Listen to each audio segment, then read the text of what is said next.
Welcome back everyone, today we're at Chessington World of Adventures. This is going to be one of two vlogs. In this one, we'll be looking more at the zoo, and the other, more at the theme park and the rides. So if you'd like to do that as well, please feel free to subscribe. Let's head on in.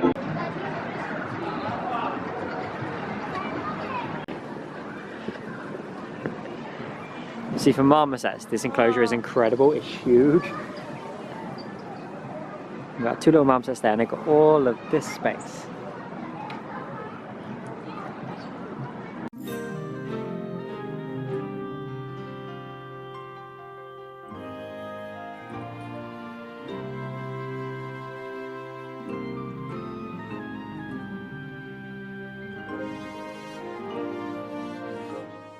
So this used to be the capybara enclosure, but it's not that big because of how big a capybara is. So now put raccoons in here, which are much more suitably sized.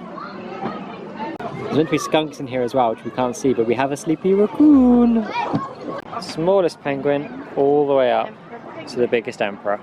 And these are all carved out of the tree that stood where the penguin enclosure is.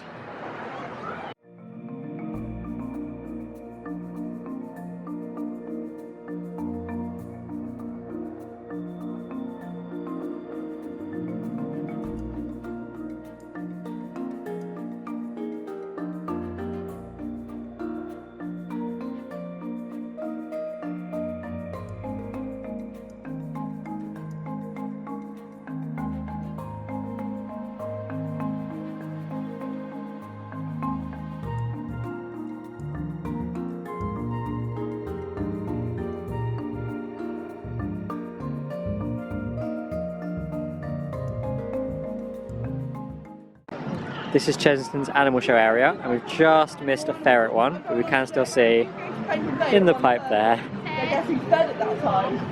one of the ferrets ready for the show that they just did.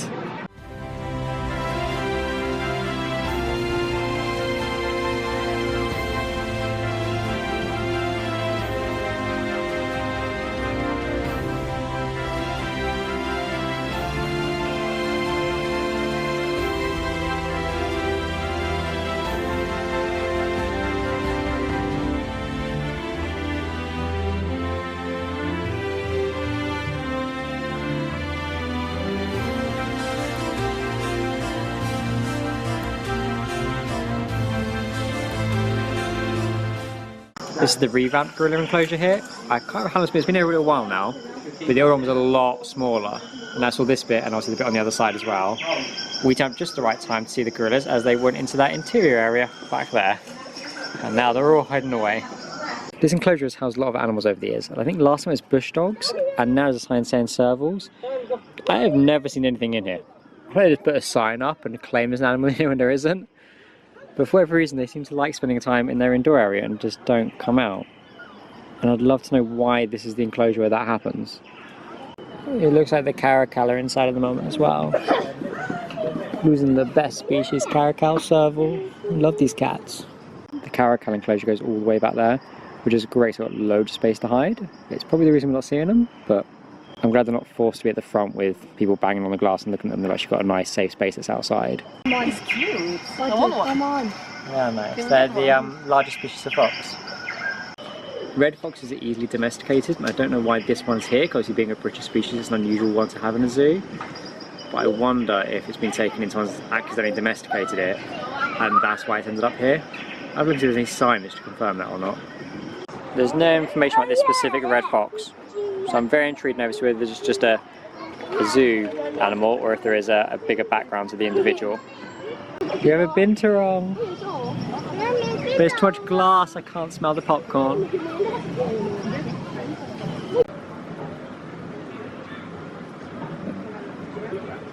I wonder if this is their offspring, look. Yeah. Yeah, I think this is the young one. And they're playing. Ah!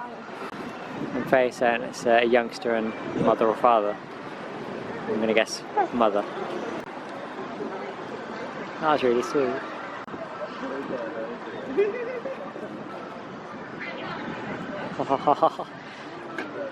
Oh, they're so excited to see him. He's like, hello. No, he was probably thinking, yeah, food, give me food.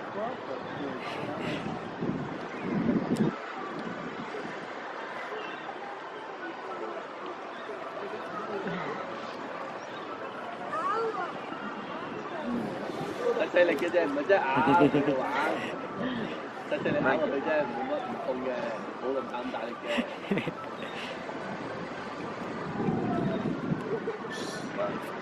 You can see why they're so easy to train in shows. They're such an intelligent species. Look at the play behaviour.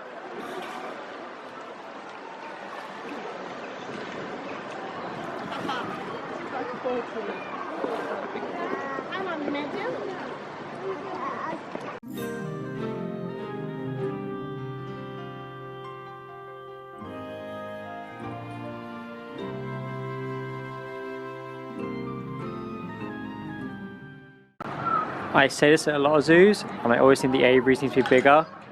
A big bird of prey like these just needs more space. There's not much for them to do, and they're a very intelligent species.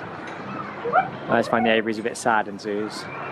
Another thing about the owls they're keeping here is all of them are of least concern, so they're not really beneficial to any breeding programs. I think it's one of the little disappointing bits of zoos when they do this. They've got 4 species of owl, no use to breeding, and quite small aviaries. But in contrast to the small owls, the micro pigs have a very nice space, all of here, and also over there. This is really cool behaviour. This is a sign of a pig that's in a good enclosure, like it's getting to do its natural behaviour, and that's what you want. All zoos should be trying to make their animals do natural things. Definitely. Look at him go. He's having a good day, isn't he, buddy? He's so happy. Or starving. Yeah, I'm gonna find food down here.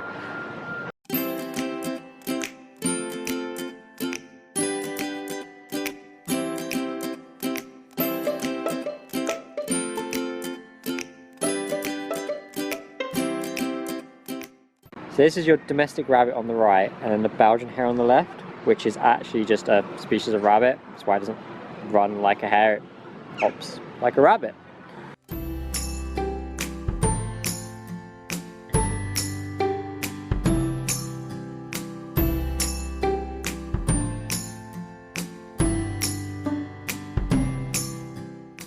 They have removed one of the aviaries. I wonder what's going to go here instead. This used to contain, I think, some rails and a hornbill. I can't actually remember. There's going to be one minor bit of criticism, as I believe this is a stereotypic behaviour we're seeing from the armadillo. Yeah. It is the 3rd, 4th time it has come in, right in that circle, and gone back out. And he does the same thing here? Yeah, it's quite small. I think there's just not enough enrichment for him. That might need addressing. We're going to stop now. He's paused there, but is he going to do it again? Yeah, there he goes. And around. And back out.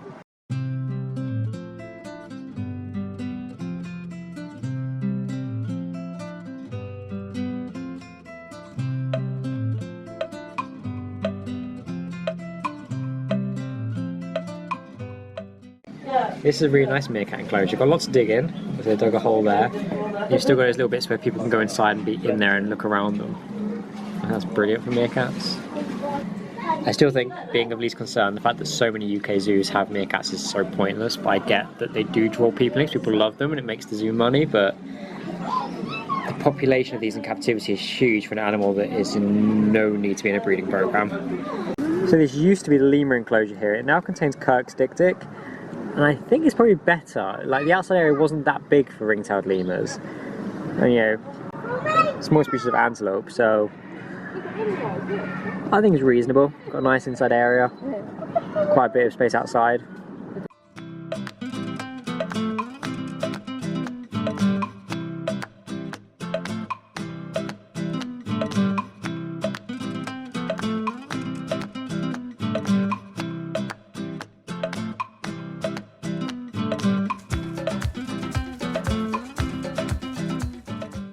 I love this huge area. It's a multi-species paddock. We've got elliotts, zebras, ostriches out here, and we can see Zufari running over here.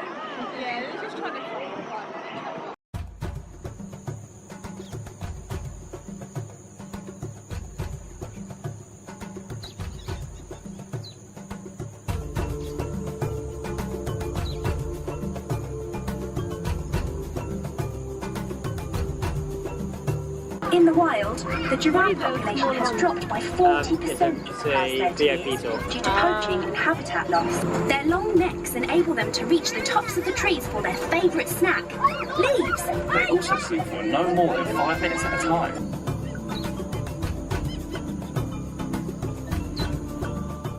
So we've come to the lorikeet with fruit and got the feed. It's £2 a pot, and yeah, we're gonna go feed lorikeets.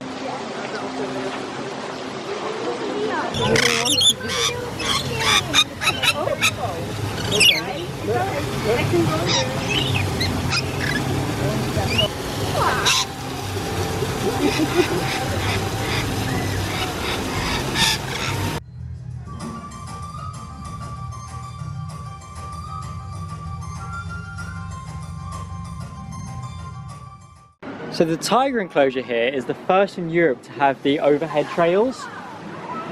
And it gives them 3 different sections to live in. I'd be very interested to know though, with how close this is to the actual Tiger Rock ride, if they use it very much. I've never really seen them in here. So I wonder if this one is left. Just hear the noise of people screaming and the ride going off. It'd be good to see some research on the impact that rides have on enclosures, whether it's a zoo theme park hybrid. Because Chessington always gets really high ratings for its animal welfare, which is brilliant. And I'm sure the other sections, which are much further away from the ride, are heavily used. I've seen the tigers in there a lot. But I do wonder if here gets left. I say that, you can sort of see where they walk down the side, exploring their territory, and it seems like they walk over here as well, so maybe they do use it. And I've just never been here when they do. There's clearly another trail there that they use, so maybe it is heavily used. There are some really nice information boards around here as well, educating about the tigers, which is brilliant, and also about the individual tigers they have here. It also won an award from Biaz, which I think is a very good sign, for the best new exhibit in 2019. So credit to them.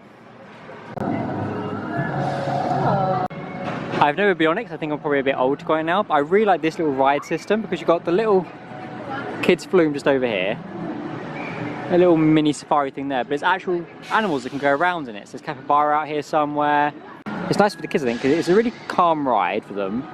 The animals aren't really bothered by it because how quiet it is, and the kids get to learn and see some animals. It's no real difference to being on like a safari, you know, like when you go in your own car, but you're on just a mini ride that goes through it. And here we have a coati.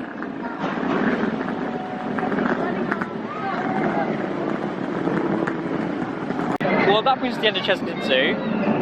As a zoo, it is a good zoo. Yeah, I think the standards are pretty high. Chessington, I think, forevermore will always be a theme park more than a zoo these days. And I don't think I would pay to come here just to go to a zoo. Like maybe in the winter I'd have to do the price is cheaper then possibly. But I think you come to Chessington for the ride, and the zoo is just a brilliant little add-on to it. And they've got high standards. The tigers won awards and things. The scimitar horned oryx on the Zufari ride is now extinct in the wild, but they're part of a European, I think actually global breeding program to try and save the species. So without that breeding program, they would be extinct. The hope is that when they fix the problem in the wild, they can then reintroduce them through release programs, and then the zoos have worked together to save a species that would otherwise not be here.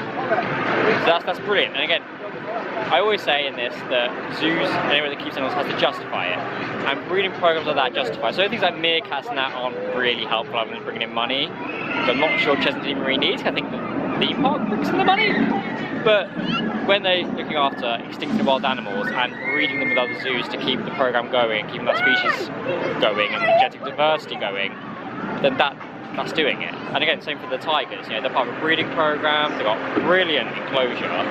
So I think it's justified in what it does. I think it's doing good. And I certainly hope that people who come here, maybe some people come here and their main thing is the theme park, then they, after lunch, go have a look around the zoo, and they learn something and maybe gain an interest, maybe gain a favourite animal, and are inspired to do something for that. Or even just having more respect for the natural world because they saw the animals while they were here at Chessington. It's also a good time after lunch before you do another ride. Yeah. Digest. Don't end up being sick. It's worth it, Like I say, I think It's a nice day out. yeah, you wouldn't come here just to do the animals, I'll put it that way. You wouldn't come here for a zoo, you'd come here for the theme park. In the winter, yeah, come in for the zoo then, when the rides are all closed, but otherwise it is a jewel day out, isn't it? Yeah, Yeah, and I think for families it's actually really good because Yes. there's a lot of like slow ride, so it's a fun day. Yeah, definitely. And yeah, it's good. It started to hybridize sort of the animals with the zoo. So you've got the tigers mixed in with Tiger Rock. You've got little kids rides, you can go on the little boats and things. And again, you've got the capybara and stuff around, so you can see the animals while you're on the ride. I expected World of Jumanji to do it, and it doesn't. There's not a single animal in there, and I wonder if that's because the roller coaster circles the entire place and is loud. So would stress the animals out. Which that is it. Brilliant choice. Don't do it. Let's not stress any animals out. Well, we did notice that in the end the animals are not in places that you can hear the whole rides and stuff. They're actually in quiet places. Yeah, because that's my concern with Tiger Rock. But actually, when you look at it, the ride isn't that loud. Most of it's away from the fall anyway, so I don't think it actually does impact them much, if at all. But yeah, it's a good zoo. It is a good zoo. Yeah. Thanks for joining us today, guys. I hope to see you for the next one. Bye.